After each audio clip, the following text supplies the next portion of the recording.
अभी एक बहुत ही कमाल की चीज़ हुई जिसकी वजह से मैंने सोचा कि सब कुछ छोड़ के मैं खाना खाने वाला था, मैं सब कुछ छोड़ के आया हूँ और काम कर रहा था। मैंने कहा कि पहले इसको पॉडकास्ट पे रिकॉर्ड करते हैं फटाफट, बिकॉज वो चीज़ जो इंसाइट है, वो जो हंच आता है, ख़त्म हो जाता है, भूल जाता है आदमी।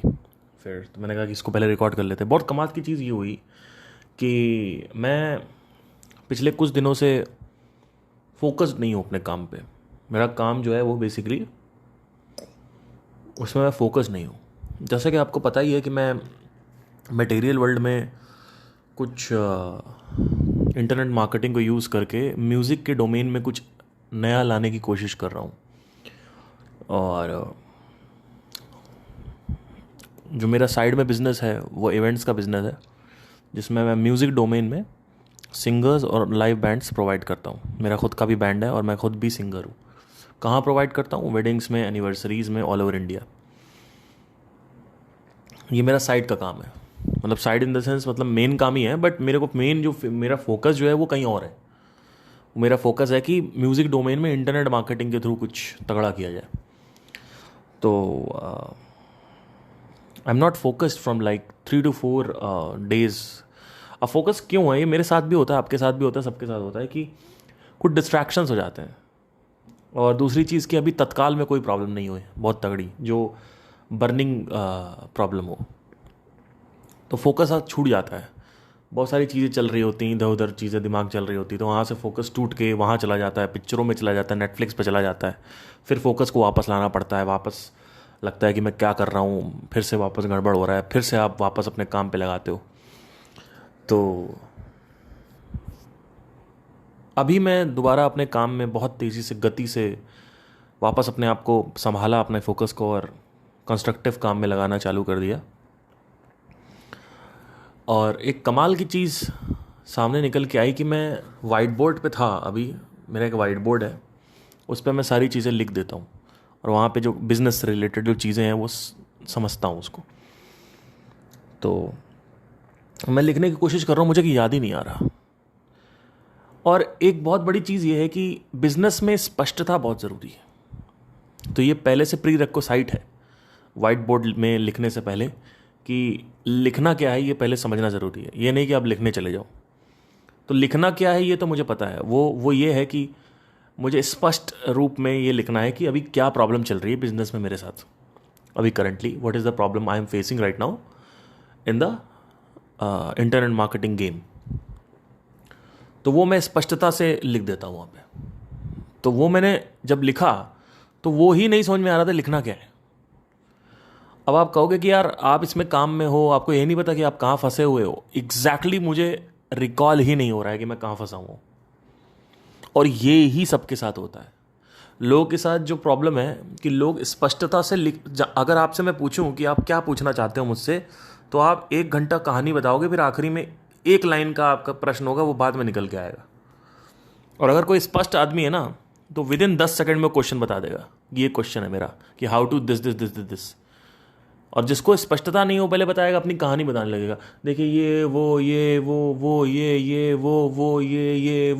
ये तो मैं ये जानना चाहता हूँ कि इसको कैसे करें, इसके बिना कैसे करें, ये 1 घंटा प्रश्न क्लियर नहीं है। और ऐसे ही होता है हमारे साथ। हमारा प्रश्न क्लियर नहीं होता, स्पष्टता नहीं रहती, क्लैरिटी नहीं रहती है। अभी मैं व्हाइट बोर्ड के सामने खड़ा हुआ हूँ, मुझे समझ ही नहीं आ रहा मैं क्या लिखूँ। मुझे ये ही नहीं पता है स्पष्ट रूप से, बैक ऑफ द माइंड पता है कि एक प्रॉब्लम है, तो उसको रिकॉल कर नहीं पा रहा हूँ मैं। रिकॉल करने में मुझे 5 मिनट लग गए कि यार पार्थ तेरे को प्रॉब्लम क्या है साला, अभी फंसा कहाँ हूँ मैं। क्योंकि अभी 2 दिन पहले मुझे याद था, मैं भूल गया। देखिए समझने की कोशिश करिए।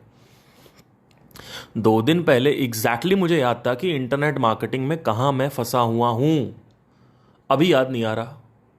और मुझे ये पता है कि एक प्रॉब्लम है कि मुझे जाके अपने व्हाइट बोर्ड पे लिखना है, अपने अपने क्वेश्चन को व्हाइट बोर्ड पे जाके लिखना है। मुझे ये पता है, मुझे याद है, और अच्छे से लिखना है, बहुत अच्छे से लिखना है। लेकिन जैसे ही मैं लिखने चला, मुझे समझ नहीं आ रहा क्या लिखूँ मैं। और वहीं से मेरे को थॉट आया, मैंने कहा कि पहले इसको क्लियर करते हैं। और मैंने याद किया, फिर लिखा। मैंने खाना निकाला, खाना सामने रखा हुआ है, दाल और ब्लैक चने की सब्जी बनी हुई है। सॉरी, ये वाइट राइस और ब्लैक चने की सब्जी बनी हुई। सामने खाना रखा हुआ है, धुआं उड़ रहा है खाने से, और लैपटॉप सामने खुला हुआ है, पहले मैंने पॉडकास्ट खोला, मैंने कहा पहले पॉडकास्ट बनाते हैं। ये है पावर ऑफ पॉडकास्ट। क्यों? देखिए, ध्यान ध्यान देखिए, मुझे याद क्यों नहीं आ रहा था, और जब मेरे को पता चला मुझे याद क्यों नहीं आ रहा था, तो मैंने कहा कि मुझे पॉडकास्ट बनाना है, लेट्स डू अ पॉडकास्ट। याद इसलिए नहीं आ रहा था क्योंकि मोमेंटम जो है, लॉ ऑफ मोमेंटम, ये अप्लाइड है यहाँ पे। आपके अंदर बहुत सारी चीज़ें हैं जो आप कर रहे हो। अगर आप बहुत ज़्यादा कोई काम करते हो तो सरफेस पे वही थॉट रहता है, और जो ज़रूरी काम है वो बहुत पीछे चला जाता है, और सरफेस पे इट्स लाइक लेयर। केक का एग्जांपल करो। केक की जो फाउंडेशन है वहाँ पे वो सवाल था जो मुझे लिखना था वाइट बोर्ड पे, और टॉप ऑफ द केक इस समय मेरे कुछ और ही चल रहा है जिसमें मैं डिस्ट्रैक्टेड हूँ। कुछ भी हो सकता है, वो कंट्रोवर्सी हो सकती है, वो ये हो सकता है, वो हो सकता है, कुछ भी हो सकता है, मैं उसमें डिस्ट्रैक्टेड हूँ। और मैंने कहा कि मेरा जो फोकस है वो नेटफ्लिक्स पे, अभी मैं एक सीरीज़ देख रहा हूँ, मेरा उस पर दिमाग चल रहा है अभी। तो मैंने कहा कि यार मैं फोकस नहीं हूँ। मैं बाइक पे जाता रहता हूँ, आपको मैं सच बताऊँ, मैं राइड करता रहता हूँ उधर उधर, और मैं सोचता हूँ कि मैं फंसा कहाँ हूँ अभी इंटरनेट मार्केटिंग में। मुझे यही नहीं पता कि मैं फंसा कहाँ हूँ, अभी क्या दिक्कत आ रही है, मुझे क्या प्रश्न है वो। और यही लोगों को नहीं पता होता है, कि उनको पता ही नहीं होता कि उनकी प्रॉब्लम क्या है। वो प्रॉब्लम जब बताने लगेंगे तो उनको निकल ही नहीं पाएगा, एक लाइन में वो प्रॉब्लम बता ही नहीं पाएंगे, उनको 1 घंटा लगेगा वो प्रॉब्लम बताने में।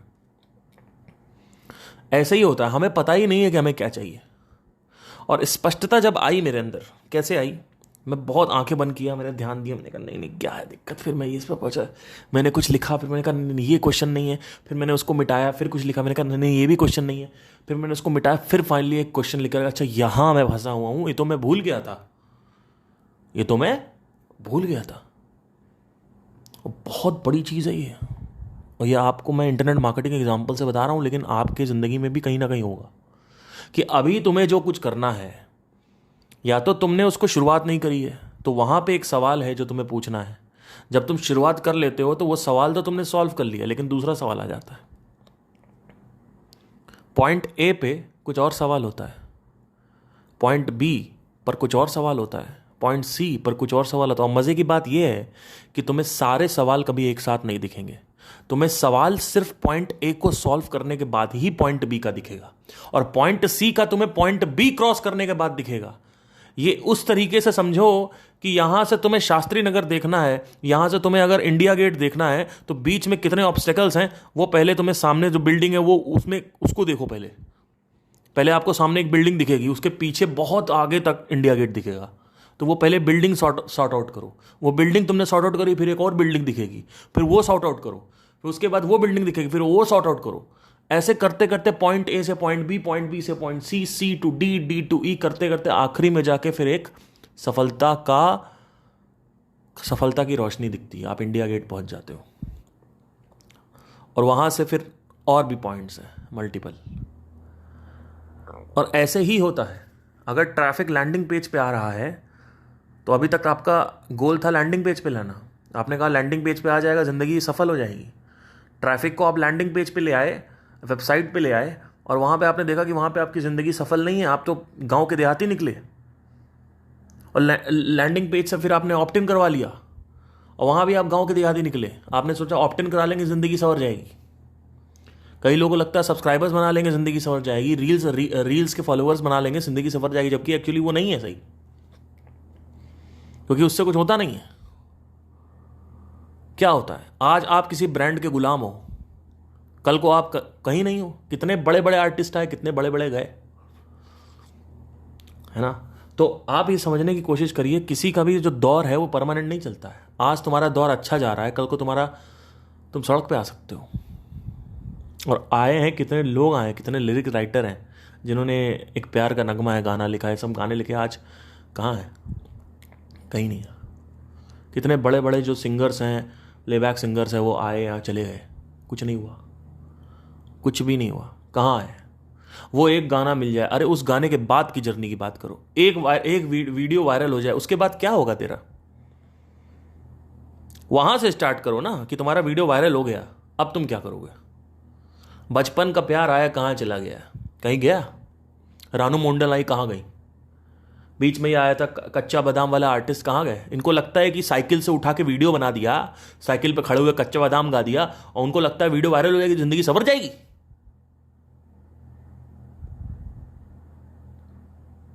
एक बहुत बड़ा रियलाइजेशन है जो आज से मुझे 2-3 साल पहले हुआ था। मैं मटेरियल बात करता नहीं हूं स्पिरिचुअल चैनल पे। आज से 2 साल पहले, 3 साल पहले की बात है, मैंने एक चीज नोटिस करी कि मैं 1 लाख सब्सक्राइबर पे बैठा हुआ हूं और मेरी जिंदगी में कुछ नहीं है। क्या है? 20-25-30 हज़ार रुपए। और आपको लग रहा होगा 20-25-30 हज़ार बहुत होता है, क्योंकि तुम घर में बैठे हुए हो अपने बाप के, अपने माँ के घर पे। माफ कीजिएगा लैंग्वेज को। आप अपने पिताजी और माताजी के घर पे बैठे हुए हो और उनके इलेक्ट्रिसिटी का बिल नहीं देखना है, रेंट नहीं देना है, आपको खाने का नहीं देना है, आपको वो आप कुछ नहीं। और उसके बाद तुम्हारे पास यूट्यूब से, रील से 20-25 हज़ार रुपये आ जाता है और तुमको लगता है तुम अपने दोस्तों में बड़े ऊपर हो। बहुत सारे लोग हैं यहाँ पे शोज करते हैं 2-2-2.5 हज़ार रुपये में, और शो ऑफ करेंगे इंस्टाग्राम पे शोज करके कि देखो मैं शो करके आया हूँ, देखो मैं इवेंट करके आया हूँ, 2,000 रुपये मिला, 2,500 रुपये मिल रहा है, मैं कैफे में गा रहा हूँ, यहाँ गा रहा हूँ, वहाँ गा रहा हूँ। उनसे बोलो बच्चू अपने घर वालों को छोड़ो और दूसरे शहर में जाके वहां पे अब बात करो। तो ये जो बात आती है ना कि सब्सक्राइबर के भरोसे आप दूसरे देश में जाके कैसे सेटल होगे, ये समझना होता है आपको। तो ऐसा नहीं है कि 20-25 हज़ार हो जाएगा, क्योंकि आज 20-25 है, कल वो भी नहीं है। आज 30-35 हज़ार है, कल वो भी नहीं है। आज 40-50 हज़ार है, कल वो भी नहीं है। कहीं नहीं है, कुछ नहीं है। कल आज लाख रुपए है, कल वो भी नहीं है। क्यों? क्योंकि आपको बिजनेस करना ही नहीं आता। आपका तो इंटरेस्ट ही नहीं है बिजनेस में, आपको तो इंटरेस्ट जॉब में है। अरे जॉब में इंटरेस्ट है, करो। मेरा जो जिंदगी का देखने का नजरिया है वो ये है कि मेरी फ्रीडम पे आंच नहीं आनी चाहिए। मेरा जो सेंटर पॉइंट है जिंदगी का वो फ्रीडम है, which is connected to peace. और पीस डिसरप्ट होती रहती है बीच बीच में, तो फ्रीडम को सेंटर पॉइंट रखना जरूरी है, पीस को नहीं। क्योंकि पीस तो सिर्फ फ्रीडम से नहीं मिलती है, आपकी वाइफ भी आपका शांति भंग कर सकती है। तो फ्रीडम तो है पर वाइफ शांति भंग कर रही है, तो पीस सेंटर पॉइंट पे नहीं हो सकता कभी भी, क्योंकि पीस डिसरप्ट होती रहती है। पीस का कोई भरोसा नहीं, आती जाती रहती है। वो झेल लेंगे लेकिन फ्रीडम नहीं झेलनी चाहिए कि मेरे ऊपर फाइनेंशियल डेट पड़ा हुआ है 10-12-13 लाख रुपए का, और उसके बाद मेरी फटी पड़ी है। क्यों? क्योंकि मैं एक जगह काम करता था, आज वो इंडस्ट्री बंद हो गई। क्यों? क्योंकि मैं कॉलेज से इतनी अच्छी स्किल लेके निकला, लेकिन आज वो इंडस्ट्री सैचुरेट हो गई। या फिर उस इंडस्ट्री में जाने के लिए 10 लोगों के साथ सोना पड़ेगा, या फिर उस इंडस्ट्री में जाने के लिए मुझे पता नहीं क्या क्या करना पड़ेगा, किस लेवल का टॉर्चर कराना पड़ेगा, कितने लोग के तलवे चाटने पड़ेंगे। तो मेरे लिए ये रास्ता नहीं है कि मैं जाऊं और ये करूं और वो करूं, यहां वहां गाना गाऊं और ये सब। कोई मैं नहीं कर सकता भाई, बॉलीवुड में जाके तलवे नहीं चाट सकता मैं किसी के, मैं नहीं कर सकता। ये मेरे लिए नहीं है। भाड़ में जाए सिंगिंग, मुझे कोई गाने वाने से प्यार नहीं है। 2016 के बाद मेरे मुझे कोई गाने से अटैचमेंट नहीं है, ख़त्म हो चुका है अटैचमेंट। उससे पहले अगर आप मेरी यूट्यूब हिस्ट्री देखें, अभी कुछ टाइम पहले मैं यूट्यूब हिस्ट्री निकाल के देख रहा था अपनी, 2016 के पहले यूट्यूब हिस्ट्री आप देख सकते हो। तो 2011 से मेरा चैनल बना हुआ है, तो उसी पे मैं सब कुछ, जिस पे मैं देखता हूँ वो चैनल मेरे पास एक्टिव है आज भी। तो वो चैनल में देखा, मैंने कहा था कि 2016 से पहले मैं सिर्फ गाने सुनता था और सिंगर्स को और ये सब जो लोग थे इनको सुनता था। पूरे टाइम गाना गाना गाना गाना गाना, पूरे टाइम सिंगर्स, ये एनरिके इग्लेसियस, ये वो दुनिया, इतने लोग मैंने सुने। मतलब कभी गज़ल सुन रहा हूँ, कभी सूफी सुन रहा हूँ, कभी ये सुन रहा हूँ, गा रहा हूँ, कभी ये प्रैक्टिस कर रहा हूँ, कभी वो प्रैक्टिस कर रहा हूँ। 2016 के बाद पहला जो सर्च हुआ था वो था साउंड ऑफ साइलेंस ऑन 26 अगस्त 2016। उसके बाद से जो सर्चेस है मेरे, वो उसकी सर्च हिस्ट्री अलग ही है। अगर गूगल में कोई बैठ के देखेगा कहेगा ये आदमी पागल हो गया। 2016 के बाद मैंने लिटरली जाके यूट्यूब हिस्ट्री अपनी देखी उठा के, मैंने कहा लेट्स सी मेरा कर्मा कैसे एक्ट कर रहा है। मैंने देखा, मैंने कहा ये डेट से पहले मेरी जिंदगी का जो मेरा जो इंटरेस्ट लेवल था, मेरा जो डिजायर था, वासनाएं थी, वासनाएं आप पता कर सकते हो। अपनी गूगल हिस्ट्री खोलो, आपको वासनाएं पता चल जाएंगी। बहुत बड़ी चीज है ये, क्योंकि वो रिकॉर्ड कर रहा है, आप रिकॉर्ड नहीं कर रहे हो। अगर किसी इंसान को आपको जानना है तो उसकी यूट्यूब हिस्ट्री खोल लो, वो किस तरीके का कंटेंट देखता है, उससे उसका व्यक्तित्व पता चल जाएगा। कि वो किस तरीके का कंटेंट देख रहा है। जैसे मैं जब अपनी गर्लफ्रेंड से मिला था तो हम दोनों अट्रैक्ट हुए एक दूसरे से। उससे पहले मैं थोड़ा बहुत उसको जानता था, लेकिन उसने एक दिन मेरे को बोला कि I have watched Ashtavakra Gita for almost 26 sessions मैंने देखे हैं संदीप जी के। तो मैं इमीडिएटली अट्रैक्ट हो गया उससे। मैंने कहा ये लड़की सही है भाई, कैन ये सस्टेन तो कर सकती है। मैंने तो ऐसी ऐसी लड़कियों के साथ बैठा हूं मैं, लड़कियों के साथ, अरे साला बैठते नहीं है ये लोग, इन लोगों के सामने कुछ ऐसे बात करो भाग जाएंगे उठ के ये लोग। मैंने कहा मैं नहीं रह सकता भाई ऐसे लोगों के साथ, और मैं ऐसे लोगों के साथ बिल्कुल नहीं रह सकता जो मेरे थॉट प्रोसेस से मैच ना करें। थॉट प्रोसेस अलग चीज है, वासनाएं अलग चीज है। कई फीमेल्स मेरे जिंदगी में आई हैं जो बहुत अच्छा गाना गाती हैं, one of the best singers, और आप अट्रैक्ट भी हो जाओगे, आप तो हो ही जाओगे जो लोग सुन रहे हैं सुन के, क्योंकि सुंदरता भी है, आवाज़ भी है, सब कुछ। मेरे को ये सब अट्रैक्ट नहीं करता यार, सच बताऊँ। मेरे को एक टाइम था जब मेरे को डिज़ायर था, वासना थी, या वासना नहीं कह सकते, इंटरेस्ट था कि एक लड़की हो जो गाना गाने वाली लड़की, उससे शादी करेंगे। लेकिन मेरी कुछ हिस्ट्री ऐसी रही जहाँ पे मैंने देखा कि नहीं नहीं नहीं, ये सही नहीं है तरीका, इस तरीका सही नहीं है कि गाना गाने वाली लड़की, क्योंकि गाना गाने वाली लड़की कंपटीशन करेगी ना आपसे, प्यार थोड़ी करेगी आपसे। और अगर मान लो करती भी है तो मैं ऐसे इंसान के साथ बैठ पाऊँ जो आदमी बैठ के रणवीर दीपिका की बातें ना करे मेरे सामने, जो आदमी बैठ के मैं उसके साथ सीसीडी जाके बैठूं और मैं घंटों उसके साथ बैठ के किसी टॉपिक पे बात कर सकूं जो हमारे म्यूचुअल पे हो, हमारी म्यूचुअल अंडरस्टैंडिंग हो, जिसमें हम कुछ ऐसा कर सके जिसमें मजा है। ये नहीं कि बैठ के रणवीर दीपिका की बातें कर रहे हैं, ब्रह्मास्त्र अच्छी गई कि नहीं गई ये बातें कर रहे हैं, बॉयकॉटिंग की बात कर रहे हैं, पॉलिटिक्स की बात कर रहे हैं। मेरे साथ ये नहीं हो पाता है, मैं नहीं झेल सकता ऐसे इंसान को, और मैं ऐसे इंसान को भी नहीं झेल सकता जो फ्लेक्सिबल ना हो सुनने में ये सब चीज़ें। मेरे लिए ये इंपॉर्टेंट नहीं है कि सामने वाला स्पिरिचुअलिटी में इंटरेस्टेड है, मेरे लिए ये इंपॉर्टेंट है कि वो सुनने में इंटरेस्टेड है कि नहीं है। क्योंकि अगर वो सुनने में इंटरेस्टेड नहीं है तो मैं उसके साथ रह नहीं सकता, क्योंकि वो समझ ही नहीं पाएगी। वो कहेगी अपने आप कमरे में क्या करते रहते हो अकेले अकेले बैठे बैठे। सही बात है, क्योंकि उसको तो अभी आपको एक कहानी बताता हूँ बड़ी तगड़ी। हमारी एक म्यूचुअल फ्रेंड है, तो अभी हम लोग मसूरी गए थे, तो वहाँ पे वो भी गई, तो उसकी जो म्यूचुअल फ्रेंड, तो उस व्यक्ति ने मेरे से बोला, मतलब मेरी गर्लफ्रेंड से, कि मसूरी है में यार बड़ी शांति है यार, बहुत बकवास सा लगता है, मसूरी में बड़ी शांति है, बकवास सा लगता है। इससे पहले भी एक फीमेल मेरी फ्रेंड थी, ऐसी म्यूचुअल फ्रेंड थी, वो भी कह रही थी यार मसूरी, वो मतलब ये मैं लैंसडाउन गई थी, वहाँ पे इतनी शांति है, बड़ा बकवास सा लगता है, दिल्ली सही है यार, शहर अच्छा है। मैंने कहा इस लड़की से मेरी ज़िंदगी में नहीं बन सकती। अगर इस तरीके की लड़की मेरी ज़िंदगी में आ जाए जो ये कहे कि पहाड़ों में शांति नहीं है, दिल्ली में मुझे चहल पहल चाहिए, तो मुझे नहीं चाहिए ऐसी औरत। क्यों नहीं चाहिए? क्योंकि वो मटेरियलिस्टिक है, ये वो तथ्य है, ये इस बात का सच है कि वो मटेरियलिस्टिक लड़की है, और जो लड़की मटेरियलिस्टिक है मुझे वो नहीं चाहिए। क्योंकि जो आदमी मटेरियल देख के अट्रैक्ट होता है वो मटेरियल देख के छोड़ भी देता है, ये बात याद रखिएगा। तो मटेरियलिस्टिक नहीं चाहिए, हो सकता है उसके लिए मटेरियलिस्टिक सेकेंडरी टर्शरी हो, लेकिन प्राइमरी नहीं होना चाहिए। प्राइमरी कुछ और होना चाहिए। प्राइमरी उसके जो मेरे मोरल वैल्यूज हैं वो सेम होनी चाहिए, उसका और जो मेरा व्यक्तित्व है, जो मन है, वो सेम होना चाहिए, उसके मेरे जो विचार है वो सेम होने चाहिए, लेवल ऑफ अंडरस्टैंडिंग इंटेलेक्चुअल होनी चाहिए वो। मैं ये अपने बारे में बात कर रहा हूं, हो सकता है आप वासना ग्रसित हो तो आपको भी वासना ग्रसित वाली ही चाहिए होगी, ठीक है। कोई इंसान चुगली करना पसंद करता है तो उसको वैसी वाइफ अगर मिले जो चुगली करती है तो उन दोनों की बड़ी अच्छी पटेगी। मेरे ऐसी ऐसी फ्रेंड्स हैं जो बड़ी अच्छी फ्रेंड्स हैं, फीमेल फ्रेंड्स, बहुत अच्छा खासा मेरा ग्रुप है। मतलब मैं किसी से मिलता नहीं हूँ, बस दूर की सब दोस्त हैं, मैं बातें करता हूँ, बड़ा मज़ा आता है ऑब्जर्व करने में इन लोगों को। आप इनको देखोगे बड़े रेस्टलेस हैं, कमाल के रेस्टलेस लोग, कमाल के। ये इनको समझ नहीं आ रहा है, इनको समझ नहीं आ रहा कि संगीत में कुछ नहीं है।